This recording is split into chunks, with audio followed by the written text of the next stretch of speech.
केला मस्ती धमाल, खाला दंगा खुशाल, झाली थंड आता मधली सुट्टी.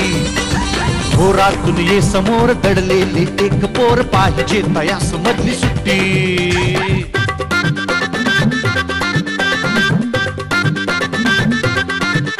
किती रंग त्यांचे किती गंध त्यांचे, विचारून घ्या या फुलांना जरा. नको सारखी शिस्त आणि पहारे, मुलांना हाती द्या ना मुलांना जरा. किलबिल त्या पाखरास वाऱ्यावर वाहण्यास देत जाई पंख मधली सुट्टी. घोरातून ये समोर दडले एक पोर, पाहिजे तयास मधली सुट्टी. मधली सुट्टी. नमस्कार, फ्रुटी सोबत मधली सुट्टीमध्ये मी सलील कुलकर्णी तुमच्या सगळ्यांचं पुन्हा एकदा स्वागत करतो. सध्या प्रत्येक घरामध्ये एकच दृश्य आहे की पालक म्हणतात मुलांना काय काय करताय, मुलं म्हणतात पुस्तकं वाचून झाली, टीव्ही बघून कंटाळा आला, खाली खेळून कंटाळा आला, आता काय स्विमिंग नाही नको. मग काय करायचं.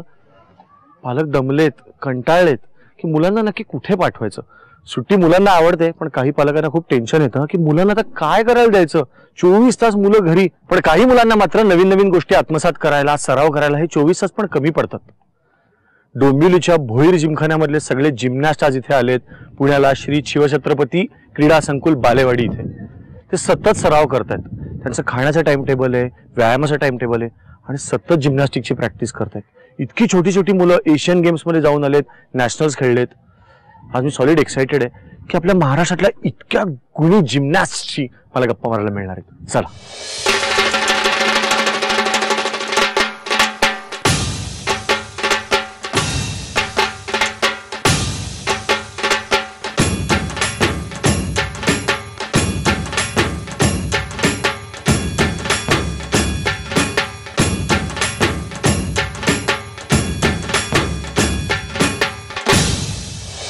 हाताला मी पावडर वगैरे लावली आहे. तुमच्या लक्षात आलं असेल की मी आता तुम्हाला रोमन रिंगची काही प्रात्यक्षिकं दाखवणार आहे. अतिशय धाडसी आणि खूप सरावानी हे सगळं करावं लागतं. खूप वर्षाचे कष्ट असतात तेव्हाच हे येतं. मला असं वाटतं की लहानांना आधी करू दे मग मी करतो. आपण यांची प्रात्यक्षिका बघूया. हे फार सॉलिड करतात, नंतर माझी आहेतच.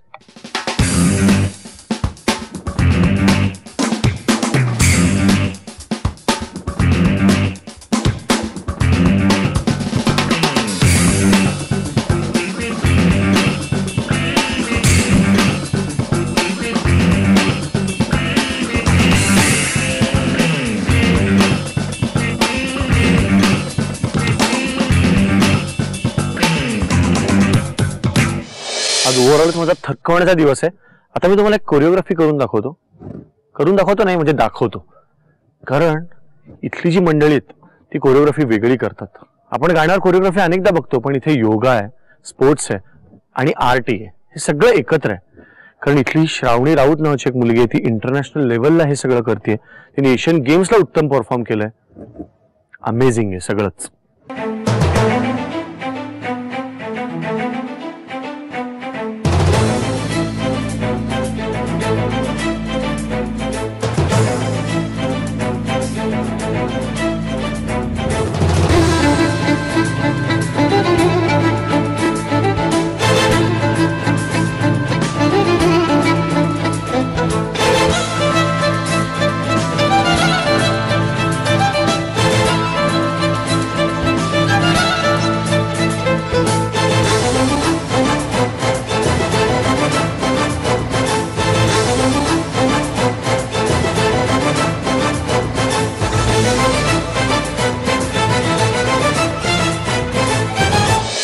चपळ मन माझे नावरे आवरिता.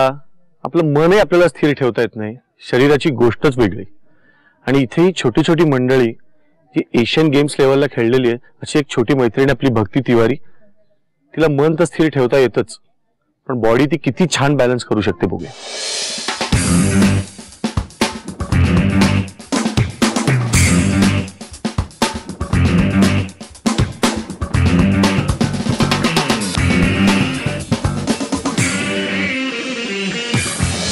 झाडावरून सफरचंद खाली पडलं आणि मग गुरुत्वाकर्षण वगैरे सिद्ध झालं, हे सगळं ठीक आहे. पण काही मंडळी अशी असतात की हे सगळं गुरुत्वाकर्षण वगैरे धाब्यावर बसवतात, हवेत कशाही उड्या मारतात, कुठूनही कुठेही उड्या मारतात. त्याच्यातलीच आमची एक मैत्रीण केतकी गोखले. आज फक्त थक्क व्हायचं आणि बघत राहायचं बस.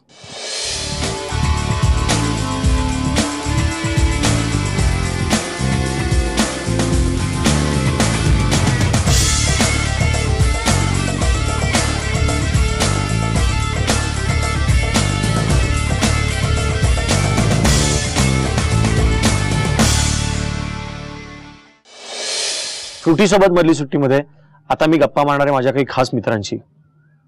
आता खरं तर शाळा चालू नाही आहेत, पण शाळेतच कशाला, आपण कधीतरी खरेदीला दुकानात गेलो, जेवायला हॉटेलमध्ये गेलो, विमानातनं प्रवासाला चाललोय, कुठेही आपल्याला ती खास मुलं दिसतातच.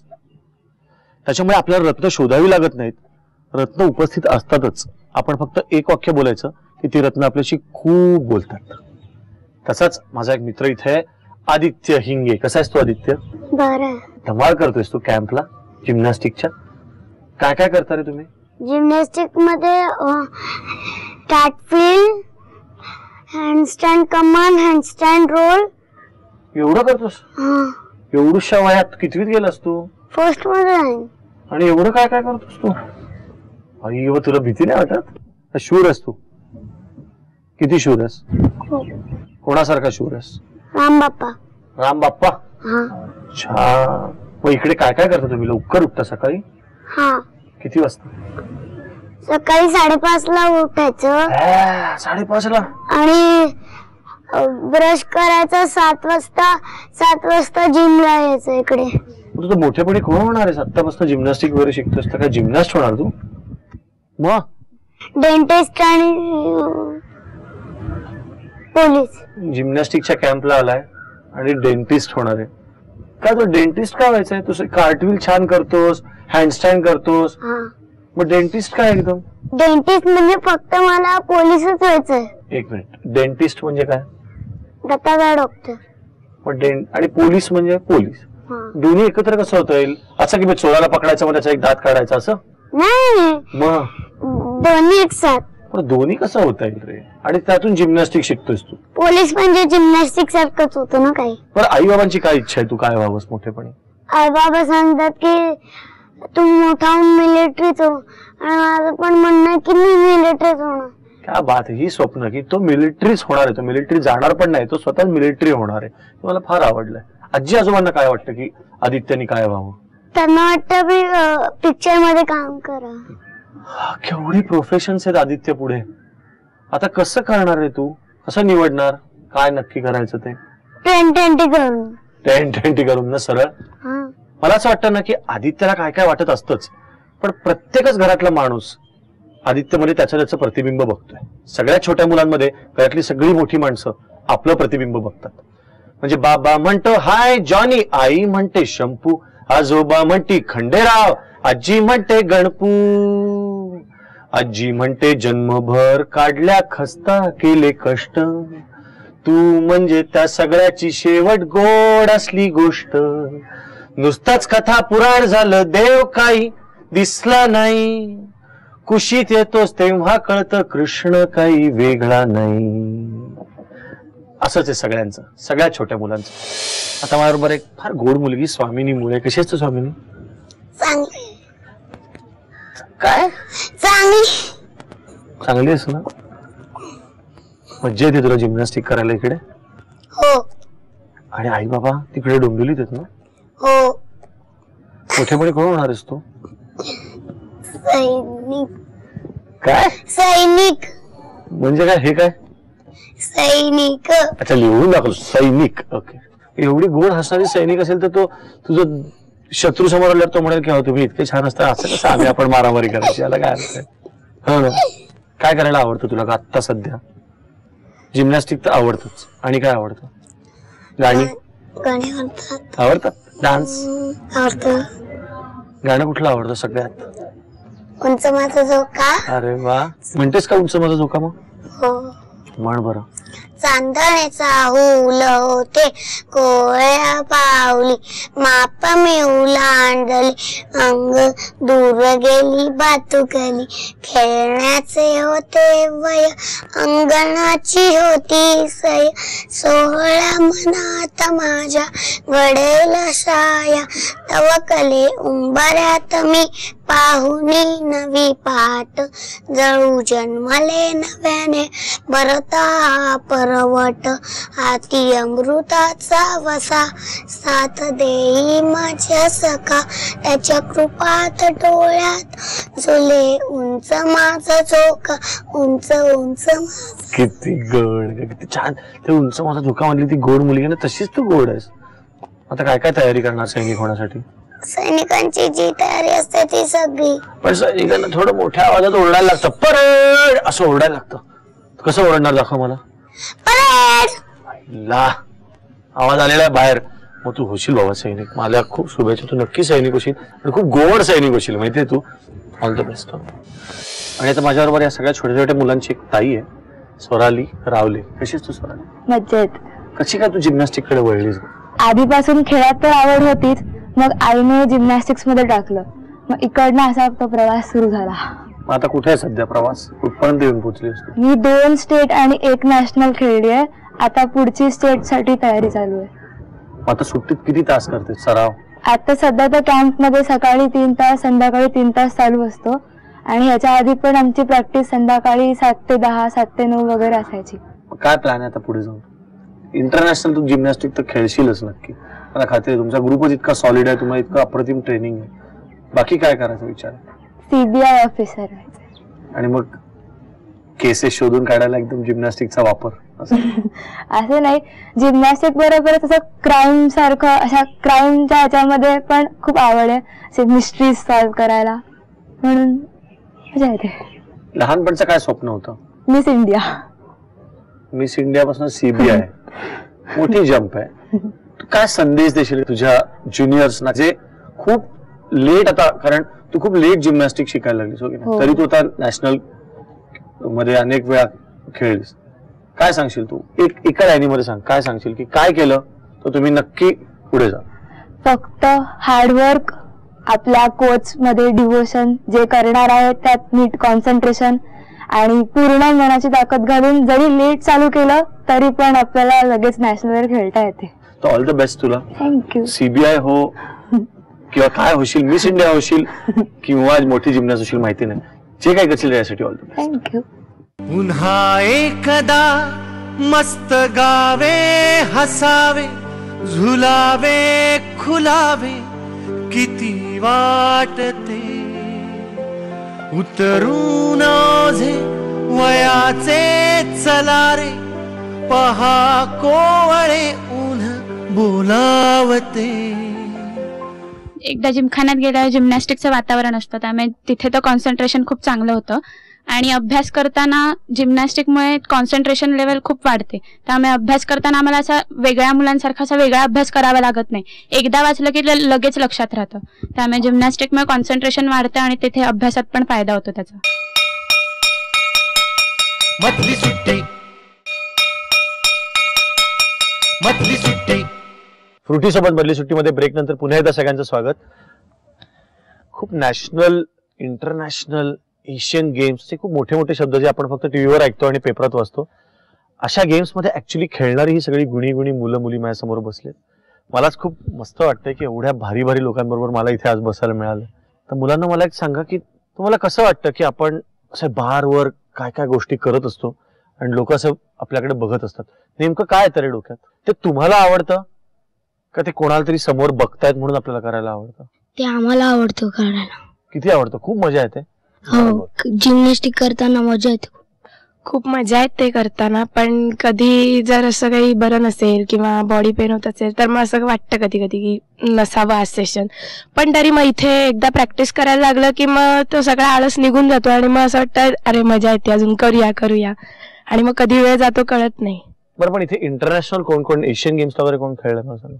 ही खेळली की आता इतक्या मोठ्या स्तरावर तू गेलीस, तिथे खूप लोक बघत असतील, वेगवेगळ्या देशातली लोक असतील, तू कसं कॉन्सन्ट्रेशन करतेस?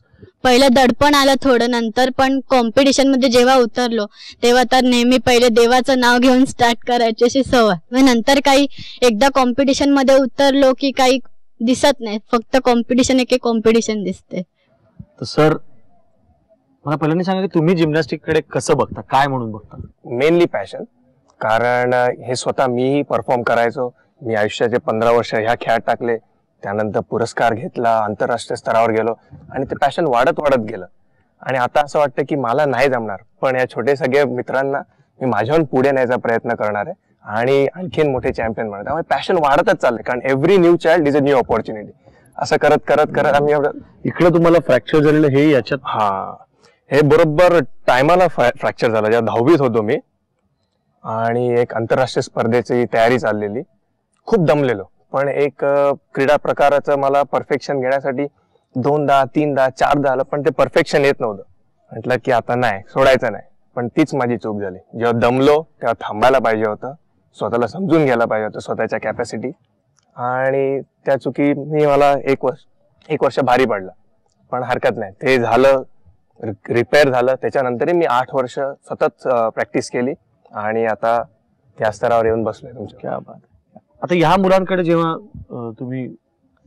तुम्हाला यांना ट्रेन करत असता, तर यांच्याकडे आता तुम्ही म्हणलात की मी हे लक्षात आलं माझ्या की दमलोय तर थांबायला पाहिजे. येस. तर आता तुमचा दृष्टिकोन काय असतो की नाही नाही भागो का नाही नाही, तुम्ही जेवढं जमेल तेवढंच करा?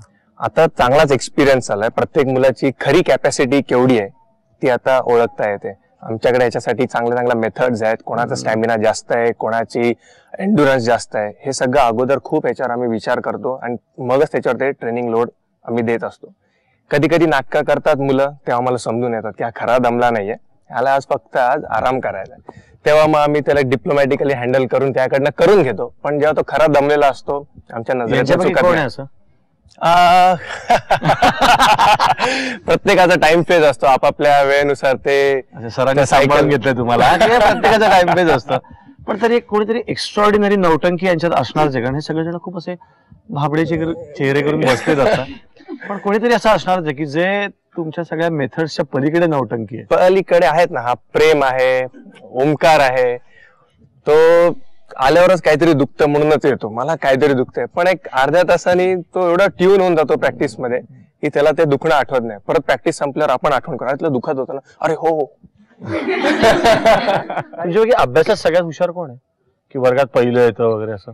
श्रावणी आणि भक्ती दोघी, त्यांना जरा माहिती फारच की एशियन गेम्सला पण खेळलीस आणि वर्गात पण पहिली दुसरी येतेस. असं कधी होतं का की असं तू कुठला प्रकार करतेस तू? Artistic gymnastic. आर्टिस्टिक जिम्नॅस्टिक करताना तू अशी हवेत असताना तुला डोक्याचा अरे भूगोलाचा अभ्यास राहिला अजून असं कधी झालंय? एवढं कधी नाही, असं नाही. फक्त कधी एलिमेंट्स येत नसतील तर शाळेत होतं की आज संध्याकाळी जाऊन तो एलिमेंट करायचा आहे, आपल्याला चुकतोय आपल्याला परत. पण तंद्री वेगळीकडे, बाई गणित शिकवत आणि तू गणिताच्या वेळेला नाही, गणित आवडतं. गणित आवडतं. मग कशाच्या वेळेला? सायन्सच्या वेळेला जिम्नॅस्टिक चालू असतं म्हणून सायन्स. मी हा प्रकार शेवटचे 2 तास करते. मी शाळेतच जिम मध्ये असते. हा, तरी तुमची पुस्तकं एवढी जाड नसतात ना की त्यांनी तिथलं तिथं जिम केलं पाहिजे. पण मी हिला जसं विचारलं की एखादा ऍक्च्युअल कॉन्सन्ट्रेशनचा प्रकार चालू आहे आणि वेगळाच काहीतरी विचार येतोय, काय करता कॉन्सन्ट्रेशनसाठी तुम्ही? सगळे कॉन्सन्ट्रेशन वाढवण्यासाठी सगळे आपल्या मित्रांना कळू तरी देत. एकदा जिमखान्यात गेल्यावर जिम्नॅस्टिकचं वातावरण असतं, त्यामुळे तिथे तर कॉन्सन्ट्रेशन खूप चांगलं होतं. आणि अभ्यास करताना जिम्नॅस्टिकमुळे कॉन्सन्ट्रेशन लेवल खूप वाढते. त्यामुळे अभ्यास करताना आम्हाला असा वेगळ्या मुलांसारखा असा वेगळा अभ्यास करावा लागत नाही. एकदा वाचलं की लगेच लक्षात राहतं. त्यामुळे जिम्नॅस्टिकमुळे कॉन्सन्ट्रेशन वाढतं आणि तिथे अभ्यासात पण फायदा होतो त्याचा. एक मला फार महत्वाचा प्रश्न वाटतो की तुम्ही तुमच्यासाठी खूप सराव करताय, सर करताय, तुमची एक ऑर्गनायझेशन तुमच्या पाठीशी उभी आहे. आपल्या शासनाकडनं तुम्हाला काय वाटतं की नाही हे मला मिळायलाच पाहिजे, एक स्पोर्ट्समन म्हणून दिस इज माय राईट, की भारत सरकारने मला हे द्यायलाच पाहिजे? कोणाला बोलायचं याच्यावर? जिम्नॅस्टिक साठी फॅसिलिटीज, नॅशनलला जातो तेव्हा फॅसिलिटीज आम्हाला जेवढ्या मिळत नाही तेवढ्या क्रिकेटला मिळतात, बाकीच्या गेम्स. म्हणून गव्हर्नमेंटकडे ही विनंती आहे की आम्हाला चांगल्या फॅसिलिटीज मिळाव्या. नॅशनल म्हणजे काय, मला 2-3 गोष्टी सांग बरं. राहायला जागा मिळत नाही, नेट चांगल्या नसतात, आंघोळीचा प्रॉब्लेम असतो आणि कधी कधी जेवणाचा पण. असं कसं चालेल सर? ऐकता तुम्ही? ही छोटी मुलगी जी एशियन गेम्स खेळून आली, जी अभ्यासात पण हुशार आहे, तिला आपण फॅसिलिटीज दिल्या नाही तर आपलं कसं होणार साहेब? तुमच्या सगळ्यांच्या आई बाबांचं पण फार महत्वाची भूमिका आहे याच्यामध्ये असं मला वाटतं. आमच्या आईबाबांचा पण आम्हाला तेवढाच सपोर्ट असतो. त्यांनाही वाटतं की आमची मुलं जिम्नॅस्टिकमध्ये खूप मोठी व्हावीत. त्यामुळे इव्हन आम्ही त्यांना कधी सांगितलं की मम्मी मी आज नाही जात, तर ते उलटून आम्हाला सांगतात की नाही तुझी प्रॅक्टिस बुडेल, खूप लॉस होईल, तुझी बॉडी फिट राहायला पाहिजे. त्यामुळे ते स्वतःहून आम्हाला सांगतात की तुला गेलंच पाहिजे. आमच्या घरी आई बाबांचे भांडणं होतात ते जिम्नॅस्टिक वरनं. पप्पा म्हणतात की काय ते उड्या मारायचं वगैरे, पण आई म्हणते नाही त्याला करून द्या, तो पुढे वगैरे जाईल आणि चांगलं यश मिळेल. क्या बात आहे. मग तुझ्या बाबांना कळे हळूहळू तू एकदम एक दिवस दिसतास ना टीव्हीवर ऑलिम्पिक गेम मध्ये मेडल असं घेताना बाबा टाळ्या होत होती. आई त्यांना बघा म्हणत होते मी. तुमच्यापैकी मोठेपणी कोणाचं हे पक्क आहे की मी फक्त जिम्नॅस्ट होणार हे ठरलेलं आहे, नाही तर मी ट्रेनर होणार पुढे जिम्नॅस्टिकचा, बाकी मला काही विचारच मी करू शकत नाही. कोणाचं पक्क आहे की इतकीचं पक्क आहे, अजून याचं पक्क आहे? प्रेम, प्रेम नाम है मेरा. थोडं असं पुढे मोठं झालं की विचार करायचा परत. आता आहे पण पुढे जाऊन माहिती नाही. पक्क आहे ट्रेनर काय की मोठे जिम्नॅस्टिक प्लेअरच व्हायचं. माझ्या आई बाबांनी सांगितले तू म्हणजे दुसरं काही हो पण जिम्नॅस्टिक मध्ये तू जास्त प्रावीण्य मिळव. माझ्या घरी जिम्नॅस्टिकला खूप महत्व आहे. Very good. तुझ्या इतकं तुझ्या पालकांचं पण कौतुक आहे. तुला? मला पण मोठेपणी जिम्नॅस्टियन प्लेअरच व्हायचंय. बरं इथे कॅम्प मध्ये तुम्ही राहता, आई बाबांशी रोज बोलता फोनवर? किती वेळा बोलतोस ग तू? एकदाच बोलते. तुमच्या कोणाला असं होतं का की मला घरी कोणाला येत नाही? तुम्ही किती भारी आहात. मग तुम्हाला सगळ्यांना खूप मनापासून शुभेच्छा देतो माझ्याकडनं, टीव्हीवर बघणारे सगळे छोटे मोठे प्रेक्षक, की जिम्नॅस्टिक मध्ये आम्हाला ऑलिम्पिक मध्ये तुम्हाला बघायला खूप आवडेल. आणि तुम्ही मेडल घ्यायला जेव्हा असं 1, 2, 3 च्या मध्ये उभे राहाल गोल्ड मेडल घ्यायला, तेव्हा आम्ही घरी सगळे खूप जोरात टाळ्या वाजवू तुमच्यासाठी. आणि खूप छान वाटतं की मधली सुट्टीत तुम्ही आलात आणि तुम्ही प्रत्येक मधली सुट्टीत कष्टच घेताय हे लक्षात आलं, पण तो तुमचा आनंद आहे, त्यामुळे तुमची मधली सुट्टी छान जातीच आहे. तर आमची मधली सुट्टी तुम्ही छान केलीत, पण खूप मनापासून धन्यवाद. All the best. पुन्हा एकदा मस्त गावे, हसावे, झुलावे, खुलावे, किती वाटते उतरून ओझे वयाचे चलारे, पहा कोवळे ऊन बोलावते. मधली सुट्टी, मधली सुट्टी. फ्रुटी प्रस्तुत मधली सुट्टीमध्ये पुन्हा एकदा सगळ्यांचं मनापासून स्वागत. ही शाळेतली घंटा बघा 1-1.5 महिन्याच्या विश्रांतीवर आहे, मुकी झाली थोडी, टेम्पररी आराम करते. आजच्या एपिसोडमध्ये आपण बघतोय की मी आणि ही सगळी जिम्नॅस्टिकची मुलं किती जबरदस्त प्रात्यक्षिकं करतोय. त्याच्यामुळे आजचा जो सेलिब्रिटी आहे तो तितकीच ऊर्जा असलेला, त्याच्या ऍक्टिंग मध्ये, त्याच्या परफॉर्मन्स मध्ये तितकीच एनर्जी असते, असा एक माझा मित्र आहे. बघूया कोण आहे. पुन्हा एकदा मस्त गावे, हसावे, झुलावे, खुलावे, किती वाटते उतरून ओझे वयाचे चलारे, पहा कोवळे ऊन बोलावते. वर्षांचे पूल आज ओलांडून ये आल्याड, घे तुला हवीच मधली सुट्टी. कसे रंग त्यांचे, कसे गंध त्यांचे, विचारून घ्या या फुलांना जरा.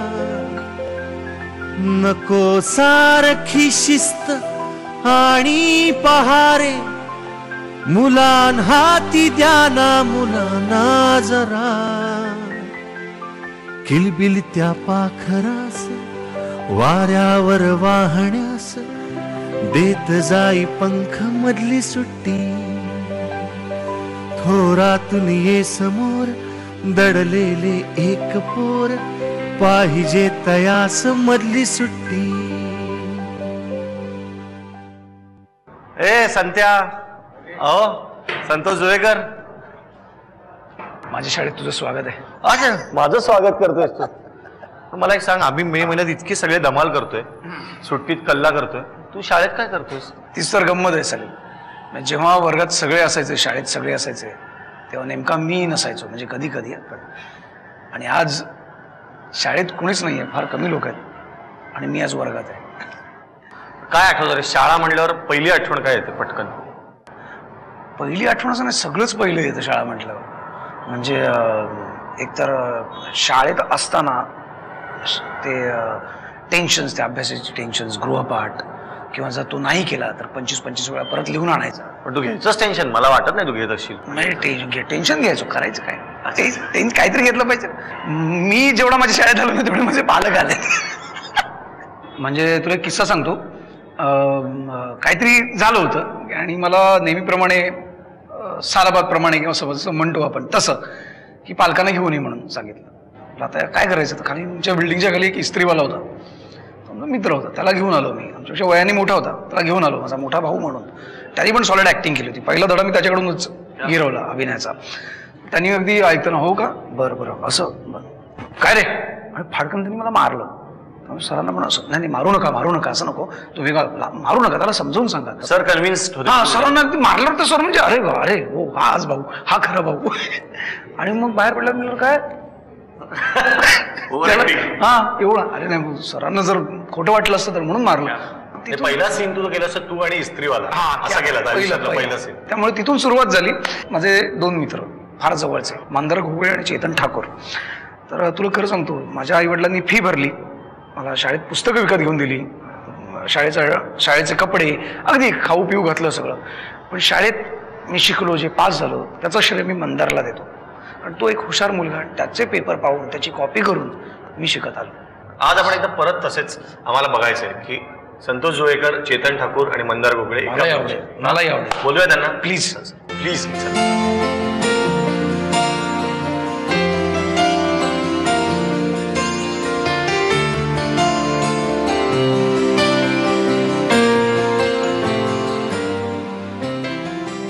चेतन, तुझ्या काय शाळेतले दिवस म्हटलं हायलाइट काय आठवते एकदम? हायलाइट म्हणजे मला एकच गोष्ट म्हणजे सगळ्यात जास्त आठवते, ती म्हणजे यांनी हा मस्ती करायचा आणि मार मी खायचो.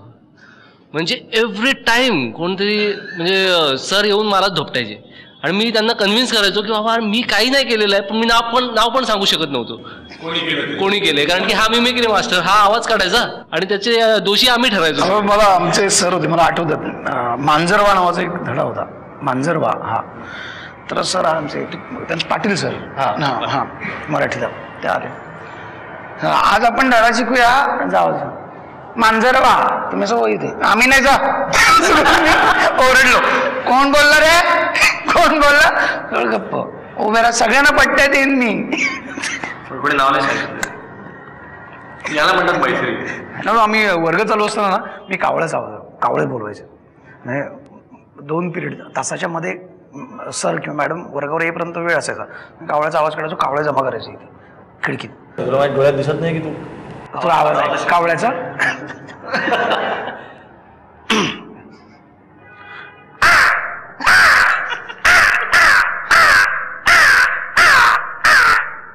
काय ओरिजिनल कावळा? सगळ्याच बाबतीत कावळा, करेक्ट.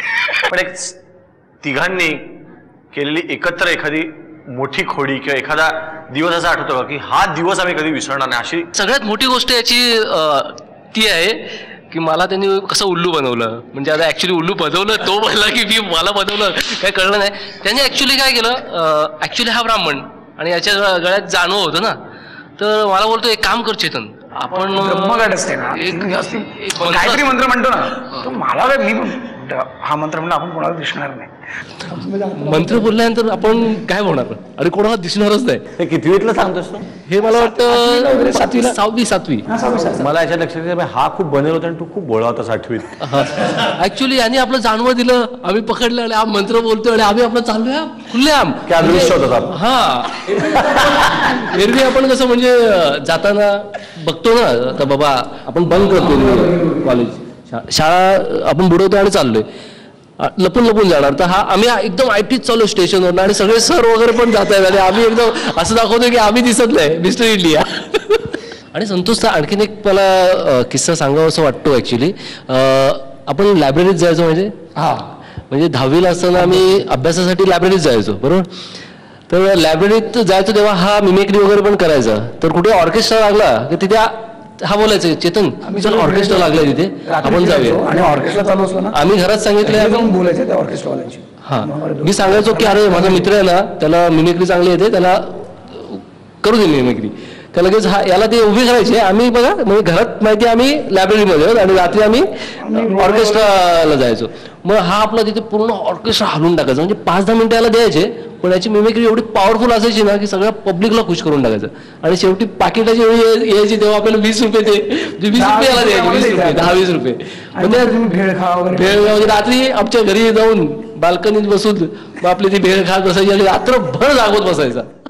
ते दिवस आणि हे दिवस कसं बघतोस स्वतः त्या दिवसांकडे? नाही म्हणजे त्या 20 रुपयांसमोर कशाचं काहीच नाहीये, नखाची पण सर नाही. पण तेव्हाचे आई बाबा आणि तुझे तेव्हाचे संवाद, तेव्हाचे एकूण घरातलं वातावरण आणि आज ते तर सॉलिड होते. म्हणजे आपलं जसं मी पहिल्यांदा नोकरी करायचो, नोकरी करत असताना माझं पहिलं तसं नाटक, माझं पहिलं कमर्शियलचं आणि मकरंद राजाध्या. तर मी ते नाटक करण्यासाठी मी नोकरी सोडली आणि मी घरी सांगितलं नव्हतं. कामाला घरात निघायचो सकाळी, बरोबर टाइमपास करून घरी यायचो. तर बाबांना कळलं की नोकरी सोडली. बाबांनी मला खूप शिव्या घातल्या, का सोडलीस नोकरी? म्हटलं मला तुम्ही नाटक करतो आणि पण मी बाकी मार्केटिंग करणार आहे. ते तुला ना अवदसा सुचली आहे, काय नाही, लोकांसमोर नागडं नाचायचं, त्यांचं मनोरंजन करणार, स्वतः उपाशी मारणार, भीक मागशील भीक. मी बाबांना एक डायलॉग मारला होता. म्हटलं बाबा काय ना, एक बार शेर के मुंह में खून लग गया ना तो शेर घास नाही खाता. बाबांनी पानाचा डबा जो फेकून मारला होता, काम भिकाऱ्यात चालतो इथून काम.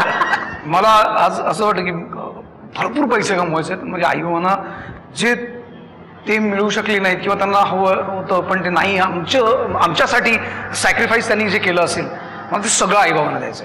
90च्या दशकात जिथे फक्त ब्ल्यू आणि ब्लॅक कलरची जीन्स घातली जायची, तिथे हा येलो आणि रेड कलरच्या जीन्स घालायचा. म्हणजे आता हे सर्रास आहे, आता आपण हे रोज बघतो, पण तो बॅगी पॅन्ट अशी लाईनिंगवाली मस्टर्ड कलरची, ती कुर्ता इन केलेला, गळ्यात एक चेन होती, त्यात वाघनकोटी चेन, वाघनक होतं, वाघनक बाहेर आणि मोजडी. पहिल्या दिवशी कॉलेजला गेलो होतो, पहिल्या दिवशी फुल राजाबाबू. हा क्या बात. मला वाटतं ही तुमच्या तिघांचे तर मैत्री आणि एकूण ऐकायला फार धमाल येते. पण एकूण तुमच्या तिघांकडे आणि संतोषकडे तुमच्या वर्गातली इतर मुलं पण कशी बघत होती तेव्हा, तर आपण इतर पण काही मित्रांना बोलूया इथे, त्यांना विचारूया की त्यांना तुमच्या एकूण तुमच्या सगळ्यांविषयी आणि संतोषविषयी काय बोलायचं. बोलूया.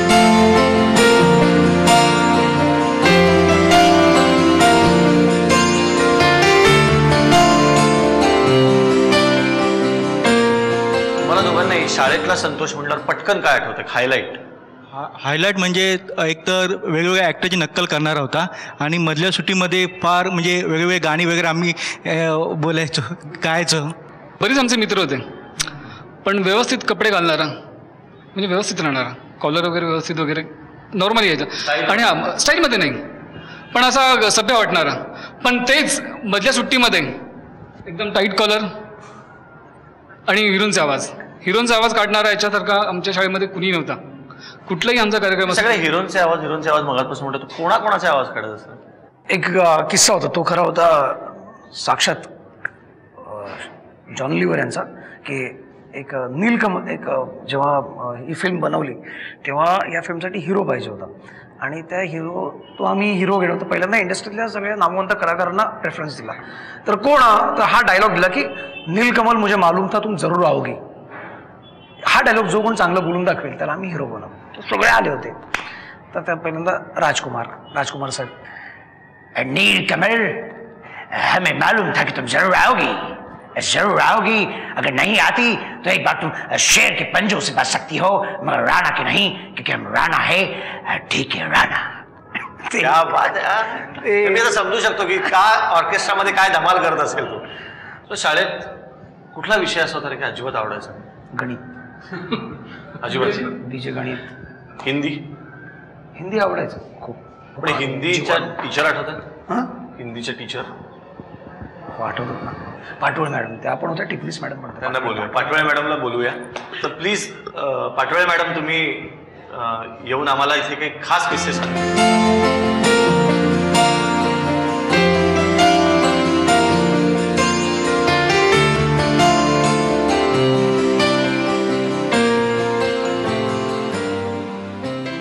नमस्कार मॅडम.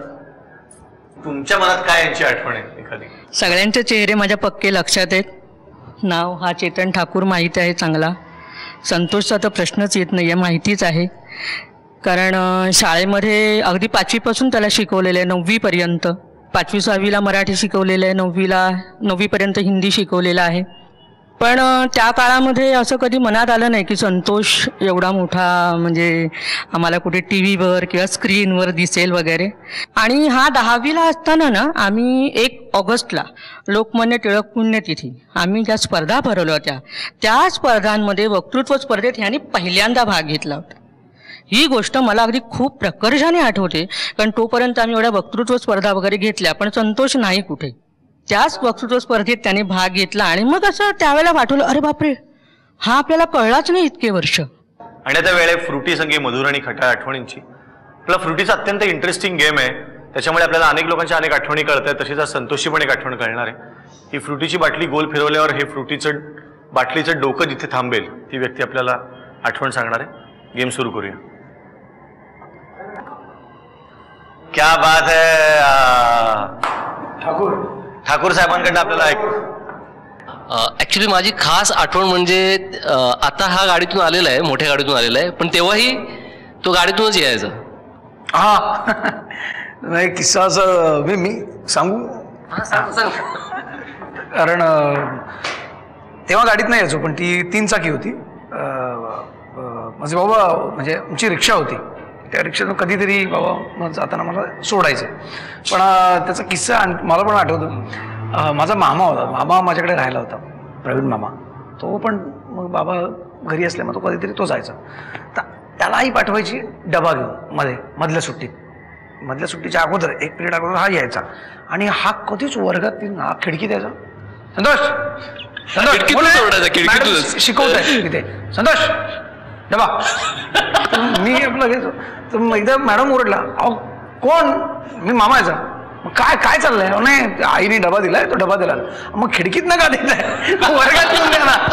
तो कधी नाही, ते मला पटकन निघायचं नाही, इथून गाडी लावायचा. संतोष डबा घे, डायरेक्ट. ती मजा असायची खूप वेगळी.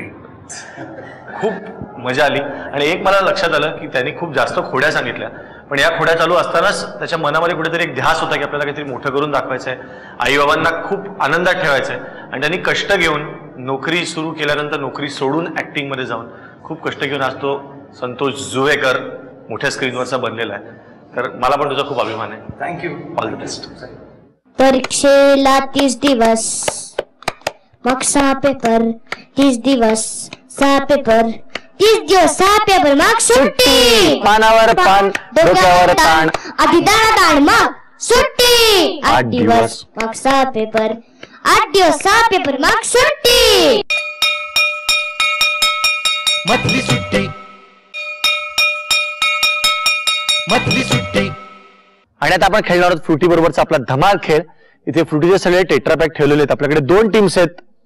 जिम्नॅस्टिकचे सगळे कोचेस एका बाजूला आणि एका बाजूला सगळे विद्यार्थी. ते त्यांच्या खास पद्धतीने इथपर्यंत पोहोचणार आहेत आणि हे फ्रुटीचे टेट्रापॅक तिकडे घेऊन जाणार आहेत. बघूया कुठली टीम सगळ्यात जास्त पॅक्स तिकडे मिळवते. 1 2 3.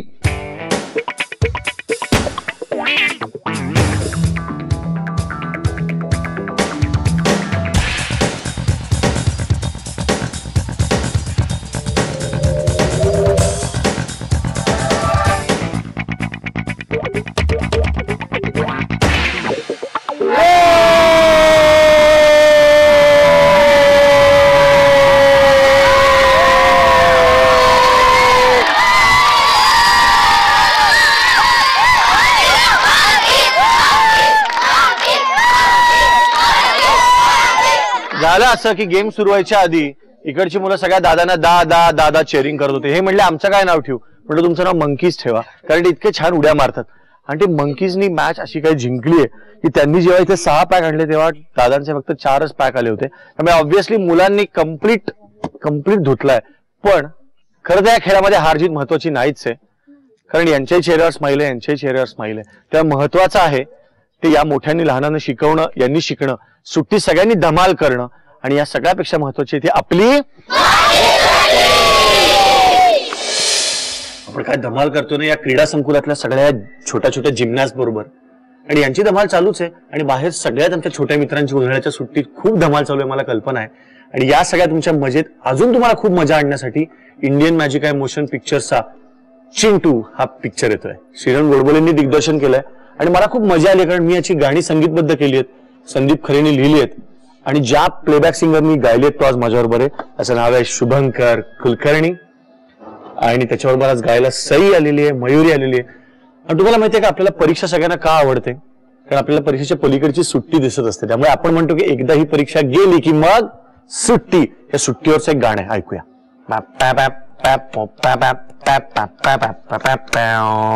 परीक्षेला 30 दिवस, मग 6 पेपर, 30 दिवस 6 पेपर, 30 दिवस 6 पेपर, मग सुट्टी. पानावर पान, डोक्यावर ताण, आधी दाण मग सुट्टी. 8 दिवस मग 6 पेपर, 8 दिवस 6 पेपर, मग सुट्टी. मुलांनो, झाला का पेपर? झाला सर. तपासलास का रे? हो सर. पुन्हा एकदा तपास. नको सर. का रे? दरवेळेला वेगळंच उत्तर येतं सर. 1 2 3 4 टीव्ही बीव्ही झाला बंद, खेळ सारे बंद, छंद बिंद सारे बंद, बोमला आल्याला गणिताच्या भूमीच्या विज्ञानाच्या भूगोलाच्या बोमला. पाडे सूत्रे खोकू, मेंदू मध्ये खोकू, पेपर मध्ये फेकू, मग सुट्टी. मजा आली ना सुट्टीच्या गाण्याची? मला इतकं छान वाटतंय की माझा मुलगा, एवढूसा मुलगा पिक्चरची गाणी गातोय म्हणल्यावर एक बाप म्हणून किती मस्त वाटत असेल की नाही? शुभंकर, तुला कसं वाटतंय चिंटूची गाणी ऐकताना आता? मला मजा येते. तुम्ही पण ऐका, तुम्हाला पण आवडेल. हो ना? सगळ्या मित्रांना सांगूया आपण, त्यांना सांग बरं ऐका नक्की म्हणून. मित्रांनो, तुम्हाला पण चिंटूची गाणी ऐकायला मजा येईल, तुम्ही पण ऐका नक्की. आता कुठलं गाणं ऐकूया आपल्या सगळ्या मित्रांना? चिंटू आणि त्याचे सगळे मित्र असे चालले असतात आणि त्यांना तिकडे वानखेडे स्टेडियम म्हणून दिसतं. तर चिंटू असतो वानरवेडे. तो वानरवेडे वाचतो का वानखेडेचं? हा. आणि मग त्याचं काय? आणि मग त्यांच्या क्रिकेटच्या टीमचं नाव ठेवतं वानरवेडे वॉरियर्स. वानरवेडे वॉरियर्स. चला ऐकूया. वानरवेडे वॉरियर्स, वानरवेडे वॉरियर्स, वानरवेडे वॉरियर्स, वानरवेडे वॉरियर्स. तुमच्यासाठी बनवू आता स्टेडियम. आमच्या पुढे यायला नाही कोणामध्ये दम. आम्ही छोटे भीम करू अशी टीम, आम्ही छोटे भीम करू अशी टीम. विंचू पाटस आमच्या पुढे फुस. वानरवेडे वॉरियर्स, वानरवेडे वॉरियर्स, वानरवेडे वॉरियर्स, वानरवेडे वॉरियर्स. इंडियाची टीम सुद्धा जाईल हरून, सचिन सुद्धा थक्क होईल आम्हाला बघून. म्हणेल अरे या तुमच्यात मला घ्या, म्हणेल अरे या तुमच्यात मला घ्या. सारे मिळून घालू धुडगुस. वानरवेडे वॉरियर्स, वानरवेडे वॉरियर्स, वानरवेडे वॉरियर्स, वानरवेडे वॉरियर्स. Very good. आणि आता वेळ आली आहे फ्रुटी संगे मधुर आणि खटाळ आठवणींची. अनेक लोक आम्हाला त्यांच्या छान छान आठवणी लिहून पाठवतात, पण आज जी मी आठवण वाचणार आहे ती खूप शिकण्यासारखी म्हणून वाचतो. ही आठवण पाठवली आहे राजश्री पुरव, सेक्रेड हार्ट हायस्कूल वरळी इथून. त्यांनी असं लिहिलंय की मी शाळेत रोज सायकलवरनं जायचे. भरधाव सायकल चालवायला मला खूप आवडायची. शाळेतले सर कायम सांगायचे की सायकल हळू चालव, पण मला तेव्हा ते पटलं नाही. एक दिवस टॅक्सीशी माझी सायकलची धडक झाली. मला बरंच लागलं, पण मी शाळेत तसं सांगितलं नाही. आता माझा लहान मुलगा जेव्हा सायकलवरनं जोरात जातो तेव्हा मला खूप भीती वाटते. आणि आता सरांचं म्हणणं पटतं. आपल्या सगळ्यांनाच असं होतं की आपली मुलं काहीतरी करायला लागल्यावर आपल्याला वाटतं की हा आपल्याला पण असंच ओरडत होते. फार गोड पत्र आहे म्हणून मुद्दाम वाचलं. आणि आता या आठवड्याचा होमवर्क आहे. आज आपण अनेक लोकांना हे बोलताना पाहिलं की मी मोठेपणी हे होणार, माझ्या आईला हे वाटतं, आजी आजोबांना हे वाटतं. तुम्हाला काय व्हावं असं वाटतंय? मी मोठेपणी कोण होणार या विषयावर एक छानसा निबंध लिहा आणि आम्हाला पाठवा. तुमच्या आठवणी पाठवा आणि तुमच्या होमवर्कचं पत्रही पाठवा आमच्या या पत्त्यावर. मधली सुट्टी 135 continental building, doctor any Besant road, Worli, Mumbai 400018. मधली सुट्टी @znetwork.com, झी मराठी @znetwork.com. कुछ करिए, कुछ कुछ करिए, बस बस बड़ा बोले अब कुछ करिए। ओ कोई तो जल जिद फड़िए, तू बेदरिए या मरिए। चक दे हो चक दे गिट्टिया, चक दे हो चक दे गिट्टिया।